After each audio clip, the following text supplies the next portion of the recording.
Hey guys, welcome back to the video. तो आज हम लोग बनाने जा रहे हैं अपने ऐप को प्रोडक्शन ग्रेड ऐप। तो आज मैं तुमको production grade MVC folder structure बताऊंगा जो एक्चुअल प्रोडक्शन लेवल पे यूज़ होता है। तो हमारा जो नॉर्मल सा ऐप जैसे होता है वैसे रहेगा। एसआरसी के अंदर सबसे पहले हम बनाते हैं एक एपीआई नाम का फोल्डर। इसके अंदर एक्चुअल सारी एपीआईज बनती हैं और इसके अंदर कंट्रोलर होता है जिसको मैं मूव कर देता हूँ। राउट्स होते हैं हमारे,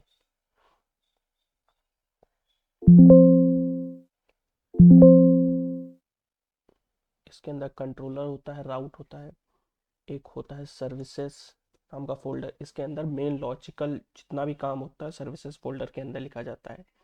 एंड इसी के अंदर होते हैं मिडिल वेयर्स। आप चाहो तो उसको बाहर भी बना सकते हो। तो एपीआई के अंदर फिलहाल इतनी चीज़ें होती हैं। फिर एसआरसी के अंदर एक एपीआई नाम का फोल्डर होता है एंड दूसरा होता है मॉडल्स नाम का फोल्डर। इसके अंदर आपके सारे डेटाबेस के स्कीमा बनते हैं। एंड एक होता है रिपोजिटरी फोल्डर। तो इसके अंदर जितना भी आपका डेटाबेस से रिलेटेड वर्क होता है, गेट करना, सेंड करना, या आपकी क्वेरीज होती हैं फेच बाई आईडी, उसको आप रीराइट करते हो अपने अकॉर्डिंग, कि आप उसके अकॉर्डिंग फंक्शंस बनाते हो, उसका वर्क करते हो। फिर यहाँ पे आप बनाते हो कोर नाम का फोल्डर। इसके अंदर आप तीन चीज़ें रखते हो: errors and utils and helper function. अब एरर्स के अंदर बेसिकली आप कस्टम एरर बनाते हो, हेल्पर के अंदर आप हेल्पर फंक्शन बनाते हो, यूटिल्स के अंदर आप बना सकते हो और जैसे आपका टोकन क्रिएट करना है, डिलीट करना है। हेल्पर फंक्शन के अंदर आप बना सकते हो कि किसी चीज़ को वैलिडेट करना या जो हमारी क्वेरी है उसको वैलिडेट करना। तो इतना होने के बाद एक बनता है और फोल्डर जिसका नाम है कन्फिग फोल्डर। इसके अंदर आप डेटाबेस की कॉन्फ़िगरेशन करते हो। अगर आपने सिस्टम के अंदर रेडिस यूज़ करते हो तो उसकी कॉन्फ़िगरेशन, काफका यूज़ करते हो उसकी कॉन्फ़िग, जितनी भी कॉन्फ़िगरेशन वर्क होता है आप कन्फिग के अंदर यूज़ करते हो। एंड एक और फाइल यहाँ पे मैं बेसिकली बनाता हूँ ऐप डॉट जी एस नाम से, ऐप डॉट टी एस नाम से। इसके अंदर एक्चुअल कोड लिखा जाता है, जितना भी आपका कोड होता है ऐप डॉट टी एस के अंदर लिखा जाता है।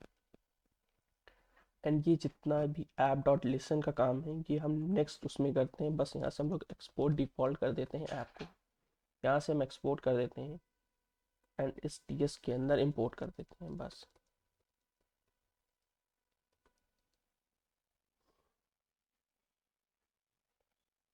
एंड इसके अंदर आप अपने ऐप को इंपोर्ट करते हो, आप आपका ऐप यहाँ से रन करते हो। तो अब थोड़ा स्ट्रक्चर हो जाता है कि कोड कहीं और से रन होता है एंड एप्लीकेशन का सारा कॉन्फ़िगरेशन अलग होता है ना। जहाँ पे ये जो मिडलवेयर्स लगते हैं इनको आप लॉगर बोल सकते हो। इसको आप एक और फोल्डर बना के एसआरसी के अंदर ही आप लॉगर बना के मेन कॉन्फ़िगरेशन इसके अंदर प्रोवाइड कर सकते हो। So this is how a production grade MVC work now. अब प्रोडक्शन ग्रेड के अंदर आप कैसे लिखते हो अपने कोड को वो देखते हैं। तो सिंपली मेरा यहाँ पे कंट्रोलर फंक्शन है जिसके अंदर एक गेट यूज़र हमारा एक फंक्शन बना हुआ है। लेकिन अगर मैं इसको चाहूँ तो बाहर से एक्सपोज कर सकता हूँ, बहुत आराम से बाहर से एक्सपोज हो जाएगा। तो इस चीज़ के बचने के लिए हम इसमें क्लास के अंदर कर देते हैं, हम लोग बनाते हैं क्लास। और ये ऑथेंटिकेशन का पार्ट है तो ऑथेंटिकेशन लिख देते हैं।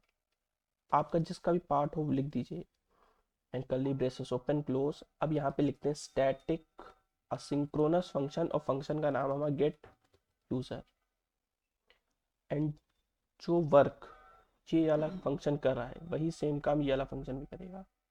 तो just pass this into this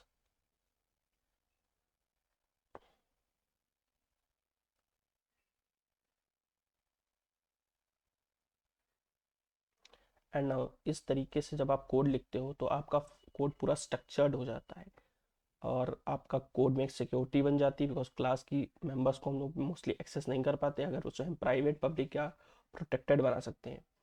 तो this is how a production grade code look like. And इस क्लास को हम लोग यहीं से ही एक्सपोर्ट कर सकते हैं। और यहाँ पे स्टैटिक इसलिए यूज़ किया गया कि कल को अगर हम राउट को विदाउट ऑब्जेक्ट बनाएं इस फंक्शन को यूज़ कर सकते हैं। मैं आपको करके दिखाता हूँ।